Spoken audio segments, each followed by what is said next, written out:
A big hello to my YouTube family. Welcome to Diva Classes. This is Divya Vadvani, your English teacher.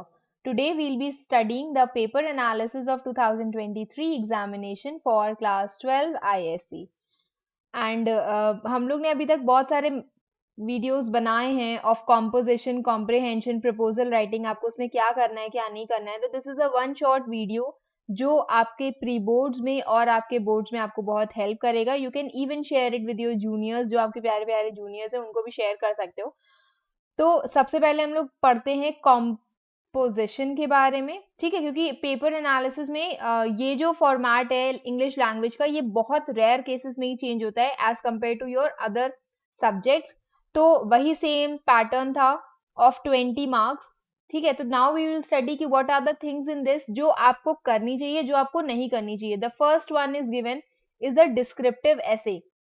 क्या बोला गया? You had to cycle home through the town on the day of a festival and describe the sights, sounds, mood of the people around you and what are your feelings at the end of the ride. तो ये आपकी descriptive था. हमने types of comprehension करे हैं, तो उसमें we have studied कि डिस्क्रिप्टिव में what things you are suppose to write, what you are not suppose to write. ठीक है, फिर उसके बाद चलो हम लोग इसी का ही सबसे पहले पढ़ते हैं पेपर एनालिसिस. तो सबसे पहले क्या लिखा हुआ है कि कुछ कैंडिडेट्स थे, many candidates were there attempted composition on this topic, जिसमें आपको क्या डिस्क्राइब करना था. डिस्क्रिप्टिव एसेज मतलब आपको एक साइकिलिंग एक्सपीरियंस डिस्क्राइब करना है इसमें. ठीक है, कुछ कैंडिडेट्स से जिन्होंने एक या एक से ज्यादा एस्पेक्ट्स जो है वो भूल गए. मतलब अगर बोला गया है कि you have to mention sight, you have to mention sounds, mood of the people and उनकी फीलिंग्स, तो वो सारी चीजें should be included first of all.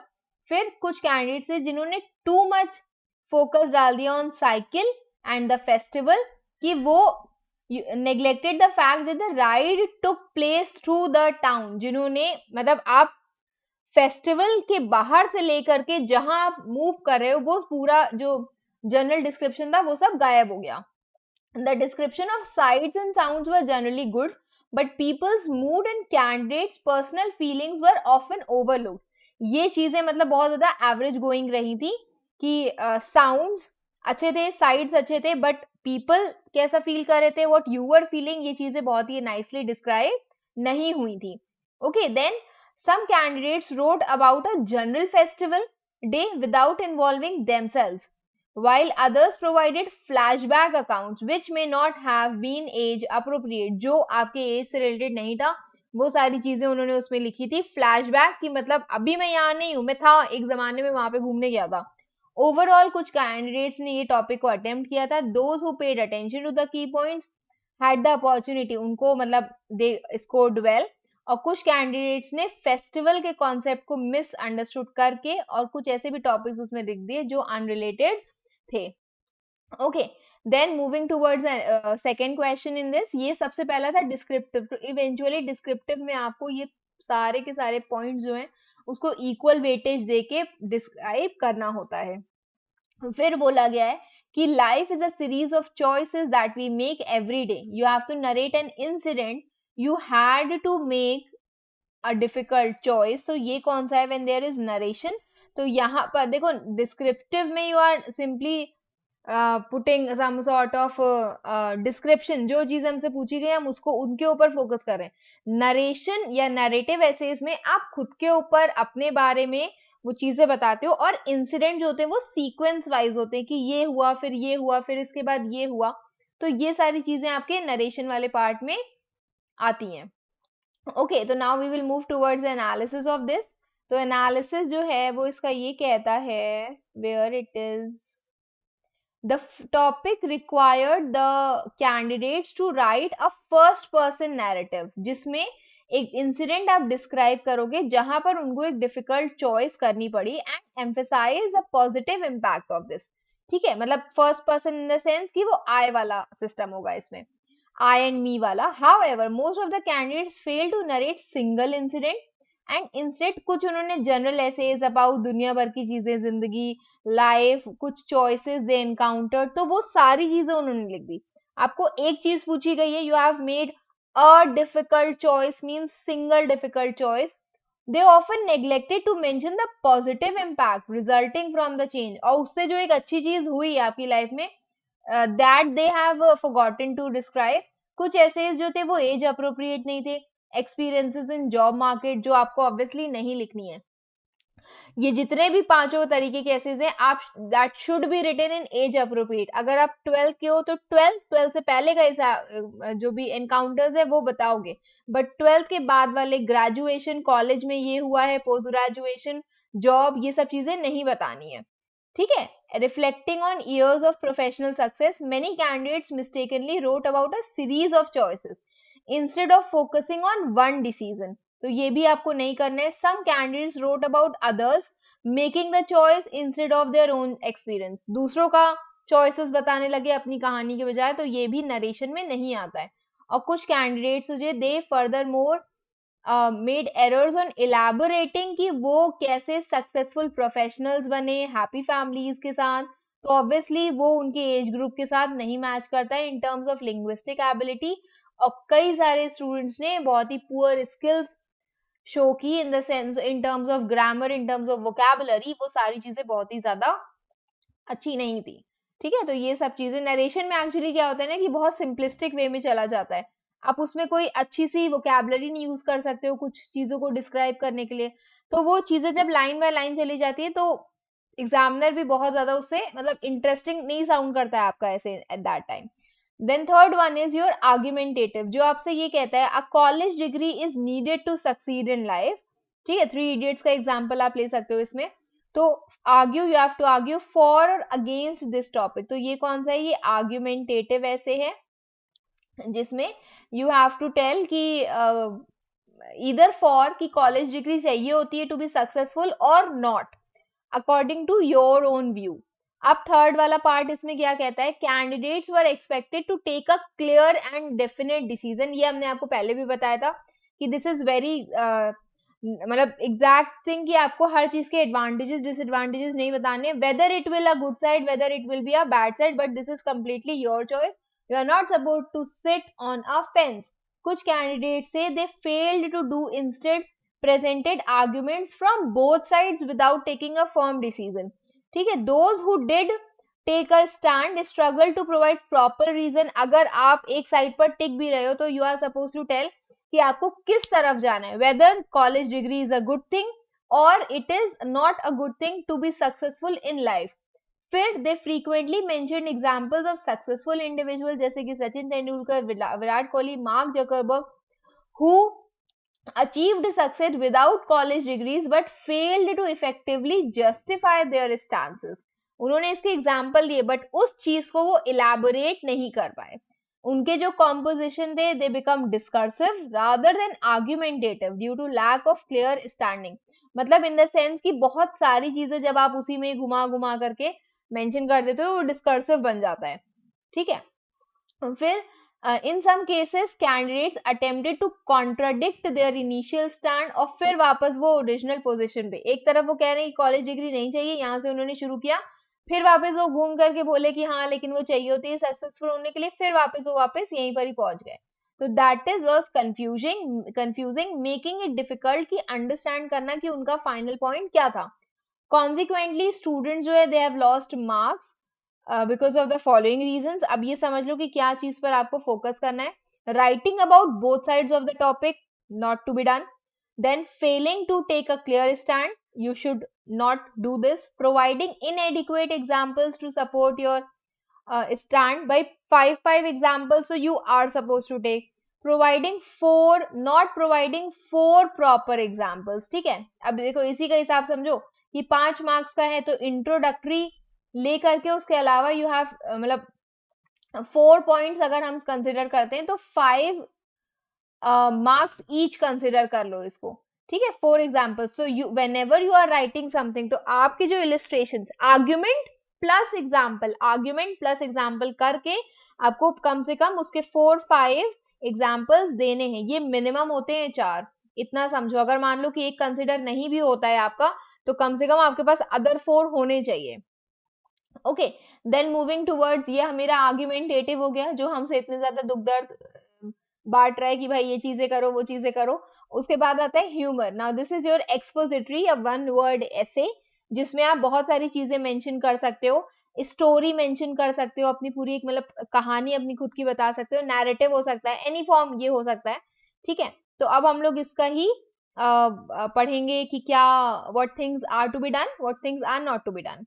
Then in this topic कुछ कैंडिडेट्स ने they misunderstood the word humour for rumour. Obviously humour is a good sense और rumour तो अफवाह होती है, एंड उन्होंने बिल्कुल ही उल्टा पुल्टा लिख दिया। तो many candidates provided numerous examples of humour at random incidents resulting in collection of incidents rather than a well structured composition. Okay, तो ये जो चीज है ये नहीं होनी चाहिए, कभी ये हुआ कभी ये हुआ, तो उसकी जगह पर एक प्रॉपर पैटर्न ऑफ ऐसे आपके पास होना चाहिए। फ्यू कैंडिडेट्स ने ये वाला टॉपिक अटेम्प्ट किया and their misunderstanding of their essay led to incorrect essay, तो उनका पूरा का पूरा ऐसे ही गलत हो गया इसमें। तो कोशिश करा करो, try not to attempt such kind of topics, मतलब बहुत रेयर केसेस में कि चलो हमें कुछ नहीं समझ आ रहा है तब हम इसको लें, ठीक है। नहीं तो जब आउटलाइंस दी हुई है तो इट इज रादर बेटर कि आप वही वाले ही टॉपिक्स को चूज करो।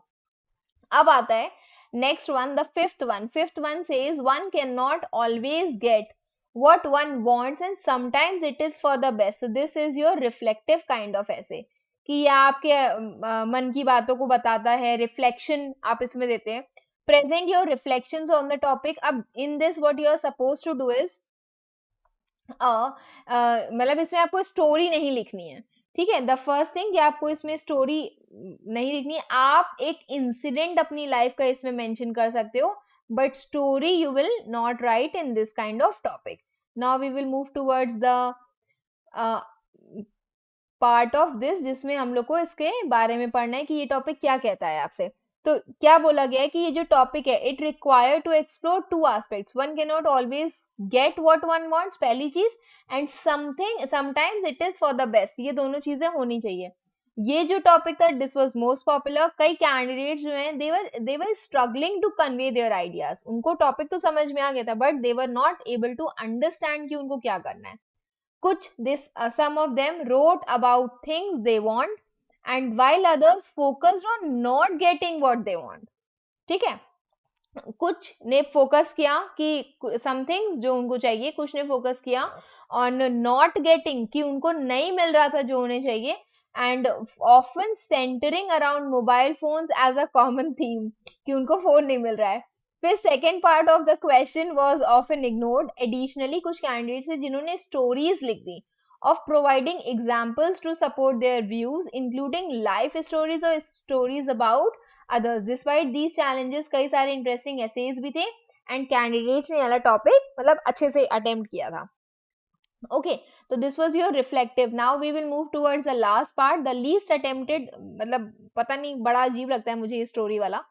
सबसे पहली चीज इसमें ओरिजिनल स्टोरी बोली गई, इस चीज पर बड़ा फोकस किया करो। Do not right anything from any sort of literature paper कि हमने ये लिटरेचर एक जमाने में हमने 10 साल पहले एक स्टोरी पढ़ी थी हम उसको लिख दें यहाँ पर। No, don't do that.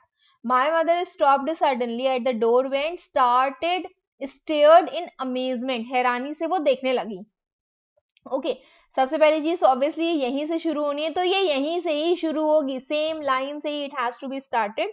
So we will move towards the narration, towards the analysis of this. In response to a given topic, कई सारे कैंडिडेट्स हैं जिन्होंने इसको नरेटिव ऐसे समझ के शॉर्ट स्टोरी ना लिख करके एक नरेशन बता दिया इस पे। They often missed a few words from the beginning of the sentence, या फिर उन्होंने उस सेंटेंस को स्टोरी से कनेक्ट करना मतलब वो नहीं कर पाए उसको।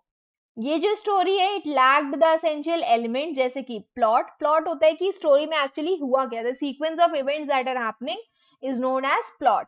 सेटिंग कहां पर हुई है, characters should be there, dialogue should be there, that is not compulsory, आप उसको इनडायरेक्ट फॉर्म में लिख सकते हो। And there should be a logical ending. जो नैरेटिव से they often took the form of first person rather than an account of a structured story, ठीक है। तो फर्स्ट पर्सन वो चीज नहीं होनी चाहिए क्योंकि वो चला जाता है मेरा नैरेटिव्स में। Additionally plagiarism was observe, plagiarism जब आप कहीं और की स्टोरी को यहीं पर ही कॉपी कर देते हो। सम candidates copying from B. Wordsworth or Fritz, you are not supposed to do that. Overall, the topic was not well answered. Students would have perform better अगर उन्होंने समझ दिया होता कि नैरेटिव और शॉर्ट स्टोरी में क्या डिफरेंस होता है। ठीक है, तो मतलब नैरेटिव इज समथिंग जो आप दूसरे की कहानी, सॉरी अपनी कहानी बता रहे हो, I and me, and short story जहां पर आप एक पूरी स्टोरी बता रहे हो, and that should not be your first person. Endings जो थी उनका प्रॉपर कनेक्शन नहीं था बिगनिंग के साथ, फर्दर हाईलाइटिंग द डिफिकल्टीज जो स्टूडेंट्स फेस कर रहे थे उस टॉपिक को ढंग से समझने के लिए। ओके, तो ये हो गया मेरा पूरा पार्ट ऑफ द एसे। अब वी विल मूव टुवर्ड्स ये जो सजेशंस हैं कि कुछ आपके स्टूडेंट्स को ये सारी चीजें, देखो कुछ तो इसमें दिया हुआ है कि you need to write it, these things should be done, practice बहुत ज्यादा उसमें होनी चाहिए, दे शुड बी एनकरेज्ड कि आपको क्या क्या चीजें, सारे सारे टॉपिक्स आपको पता होने चाहिए, एज अप्रोप्रिएट होना चाहिए, कंसिस्टेंट फर्स्ट पर्सन पर्सपेक्टिव होना चाहिए, avoiding the use of flashbacks होना चाहिए, एंड एम्फेसाइजिंग लॉजिकल ऐसे प्लानिंग होनी चाहिए बिफोर कंक्लूडिंग योर एसेज या फिर स्टार्टिंग इवन योर एसेज। तो ये सारी चीजें you need to understand in this. Now we will move towards the second part जिसमें लिखा हुआ है, सबसे पहले बोला गया है कि you are the editor of your school magazine, और आपको एक आर्टिकल लिखना है, आर्टिकल राइटिंग है ना, आर्टिकल आपको लिखना है ऑन दीज पॉइंट्स। ठीक है, और सेकंड इसमें बोला गया है, चलो हम लोग पहले आर्टिकल ही पढ़ लेते हैं। क्या बोला गया है, कुछ कैंडिडेट से दे many sorry these candidates, what they did, they could not distinguish between the measures to reduce noise pollution or authorities role in addressing the issue। Authority या गवर्नमेंट क्या कर रही है एंड कैसे वो एक्चुअल में रिड्यूस हो जाएगा, वो दो अलग अलग चीजें होती हैं। सरकार अपनी तरफ से जो करती है, रूल्स रेगुलेशंस बनाती है, वो अलग, और हम लोग को जो करना चाहिए वो अलग। कुछ candidates they did not understand the difference between the report and a narration, resulting in incorrect responses। The a number of अच्छा, narration is something कि आप अपने ही बारे में बता रहे हो, and report is something कि आप किसी भी टॉपिक का एक कच्चा चिट्ठा बता रहे हो। ठीक है, merely copied points in the question without expanding them या फिर providing additional information जो आपको नहीं करना है। मतलब every topic should be explained well, amplified well। Some candidates did not adhere to a specified word limit, या तो वो बहुत शॉर्ट था या तो वो बहुत लॉन्ग था। ओके, अभी भी टाइम है, अपनी हैंड राइटिंग के अकॉर्डिंग उसको 150 टू 200 पेजेस के काउंट कर सकते हो, वेल एंड गुड, नहीं कर सकते हो तो 1.5 to 2 pages on an average रख लो उसको। फिर कॉमन एरर्स क्या थे, they included omitting the measures to reduce pollution, मतलब ये था इवेंचुअली कि उन्होंने जितने भी टॉपिक्स थे वो सब एक साथ नहीं उन्होंने इंक्लूड किए थे। कुछ कैंडिडेट्स से they even wrote about pollution in general instead focusing on noise pollution. कुछ कैंडिडेट से, मतलब पोल्यूशन इन जनरल तो ऑब्वियसली नॉइज पोल्यूशन बोला गया है। कुछ कैंडिडेट से they answered the question adequately, a few wrote about air and water pollution also। ठीक है, effects on other living creatures were not adequately addressed, तो ये सारी चीजें इसमें नहीं होनी चाहिए। Then moving towards the part of proposal writing, as a member of a student council of your school, you are supposed to set up a food club and to promote healthy eating habits among students। आपको 150 words तक, अच्छा रुको, let me सी, उससे पहले वाला कितना बड़ा था, 300 वर्ड्स का था। ओके, तो ये 300 वर्ड्स का है, तो this will not be more than 2.5 pages, 2.5 pages sufficient है, उसमें आ जाएंगे आपके 300 वर्ड्स। और a proposal is to be mentioned, जिसमें आप ये सारे फूड क्लब से रिलेटेड जितनी भी चीजें हो उसमें आप इंक्लूड करोगे इसको। तो दिस वी विल स्टडी कि प्रपोजल में क्या था। Many candidates who wrote the proposal, उनको पहली चीज प्रॉपर स्ट्रक्चर और एलिमेंट्स आपको पता होने चाहिए इसके क्या होते हैं। ठीक है, formatting I have done. They failed to include subheadings in concluding sentence, resulting in loss of marks, confusion between heading, introduction and objective sections। ये जो चीज ये बहुत ज्यादा थी, ये हमने बहुत बार आपको एक्सप्लेन किया है इस चीज को, with candidates often mixing them up। Moreover, कुछ candidates ने mistakenly continue to write in letter और email format, जो कि proposal का format था। तो proposal का format should be very clear to you all। Inadequate knowledge of the correct format पाया गया था, difficulty in writing 4 distinct AIIMS और ऑब्जेक्टिव्स, वैसे तो 2 ही थे, अब ये तो मुझे नया पता चल रहा है कि इसमें मोर देन 2 होंगे, ठीक है। Next is repeating the points, कई जगह जगह पे रेपिटेशन पाया गया था। Lack of understanding regarding the difference between objectives और list of measures, obviously list of measures तो अलग होते हैं ना, कि डेट टाइम प्लेस कहाँ पे ये सारी चीजें कंडक्ट होंगी, एंड सब headings in the proposal should also be included, तो ये सारी चीजें नहीं हुई थी, ठीक है। मतलब heading, introduction, objective, list of measures, ये सारी चीजें एज हेडिंग भी आपको इसमें लिखनी होती हैं। नाउ मूविंग टूवर्ड्स, ये देखो ये सारी चीजें होती है कि ये सब these things you are suppose to mention, कि ओके ये हम क्यों करवा रहे हैं, उसके क्या बेनिफिट्स होंगे, आपको 4 मेजर्स या लिस्ट ऑफ मेजर्स जिनको लिखते हैं वो, तो ये वही लिस्ट ऑफ मेजर्स हैं जो लिखने हैं। ये 2-2 पॉइंट्स होते हैं यूजुअली, ठीक, ये वाले होते हैं 4 पॉइंट्स, और उसके बाद आपका कंक्लूजन, वैसे तो इसकी मार्किंग्स होती नहीं है बट स्टिल इसको भी 2 मार्क्स का लिख लो। Linguistic ability is considered as the part जिसमें आपको ये बताना है कि मतलब आपने जो ऐसे बिल्कुल सही सही सॉरी प्रपोजल बिल्कुल सही सही लिखा हुआ है, कुछ भी उसमें गलती गलती नहीं है। Okay, now moving towards the third question, तो ये आपका ट्रांसफॉर्मेशन है। ओके, ये solve we have already done, तो हमने इसके सिर्फ आंसर्स लिख दिए हैं। नेक्स्ट इसी का ही हम लोग जो, जैसे देखो first one is your transformation, next comes is your preposition, and the last one is the part of tense, mix tense paragraphs. तो इसी के ये जो मेन एरर्स हैं ये आपको पता होने चाहिए, बाकी आंसर की इज गिवन इन दिस।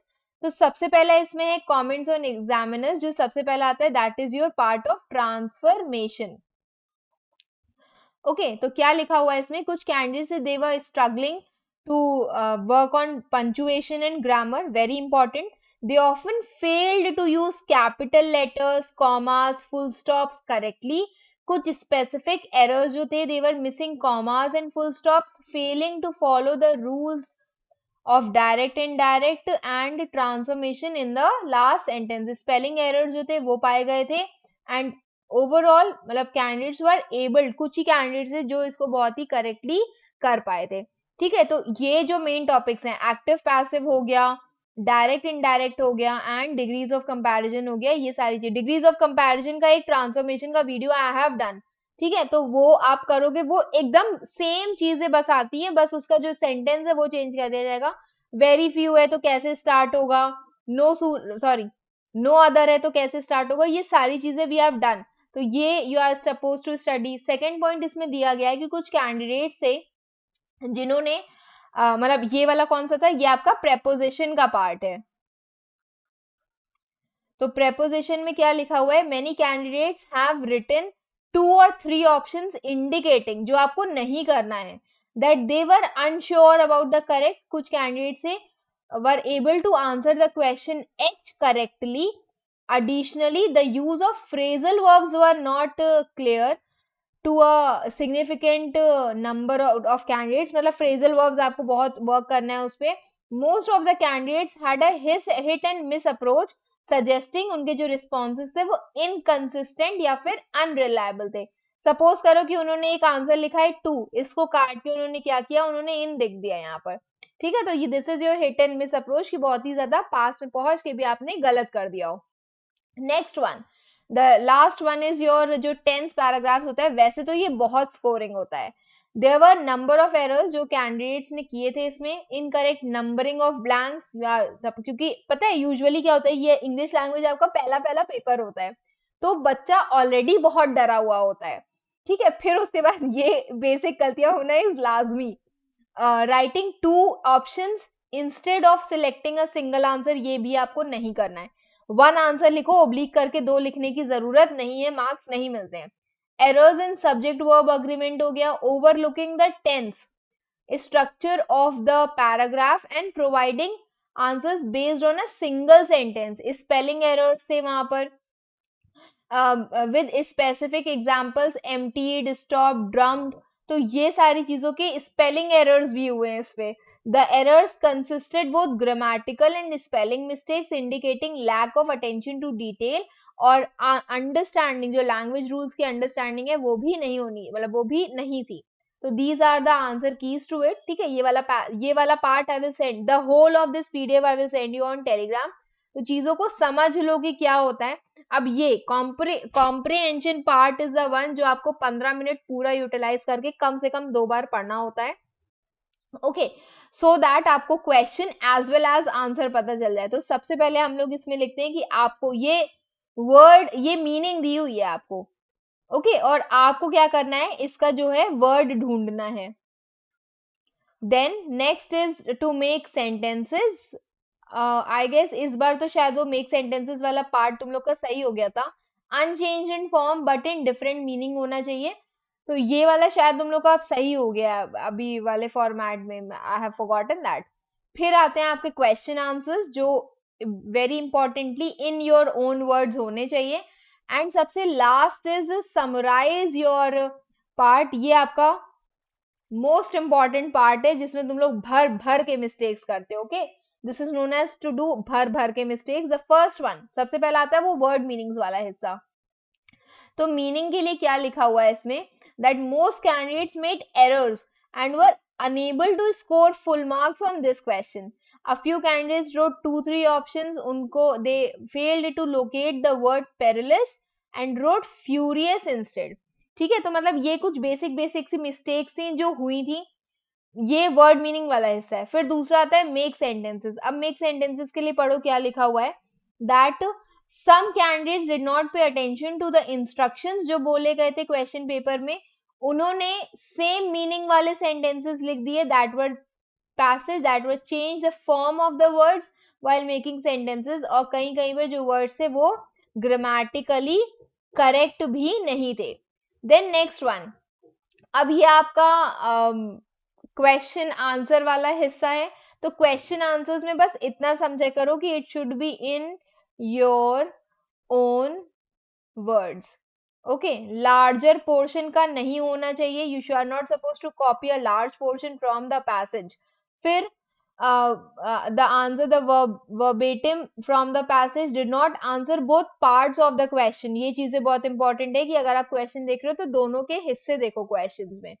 उसके बाद पैराग्राफ कॉपी आपको नहीं करना है, इररेलेवेंट इंफॉर्मेशन आपको इसमें नहीं लिखनी है। Many candidates wrote journal answer and not about journalist reaction।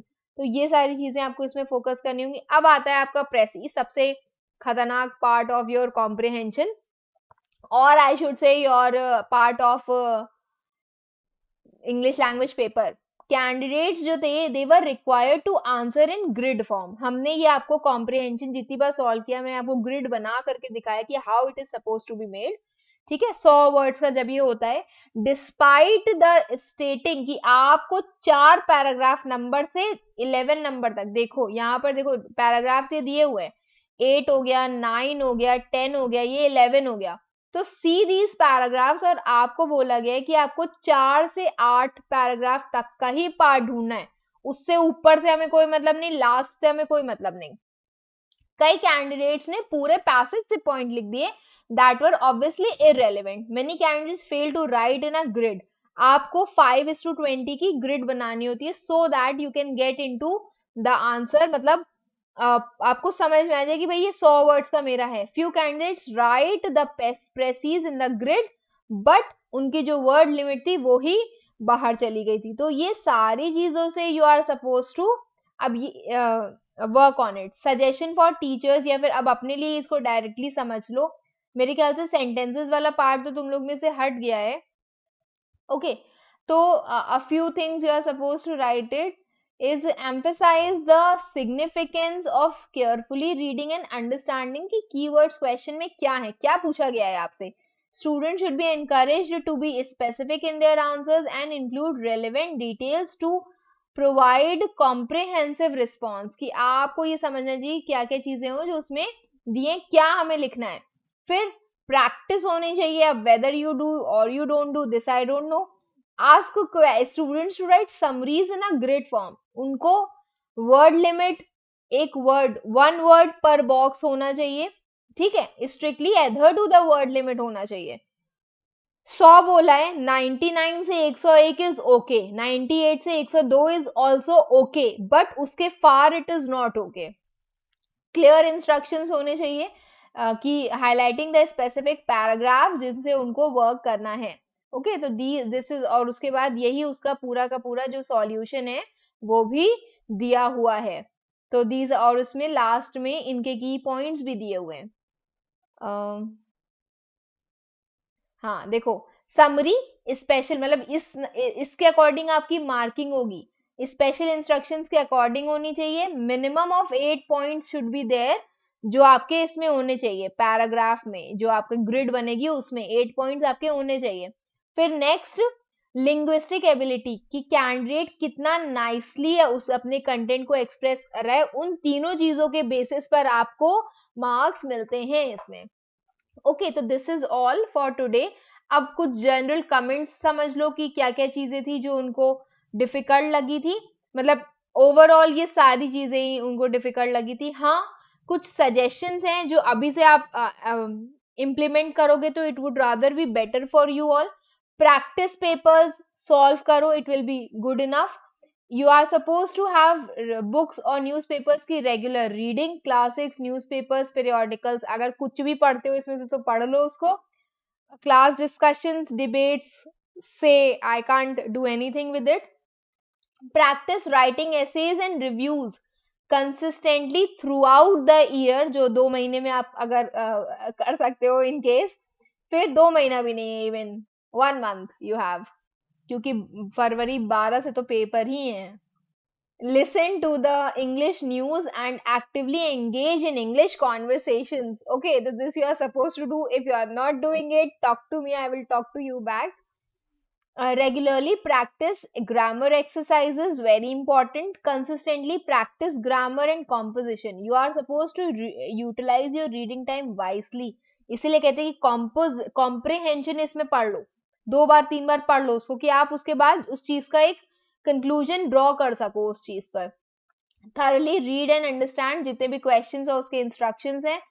Topic समझा करो with their understanding and writing proficiency effectively, manage the time during the exam and review the paper, कि हमको जो ये जो ऊटपटांग मिस्टेक्स मेरी होती हैं वो सब ना हो करके। there was one student of mine जिसका मतलब जो इतनी स्पीड में लिखती थी कि उसके लास्ट के 15 मिनट बच जाते थे इंग्लिश लैंग्वेज के पेपर में, और वो बच्ची पूरा पेपर रीड करती थी।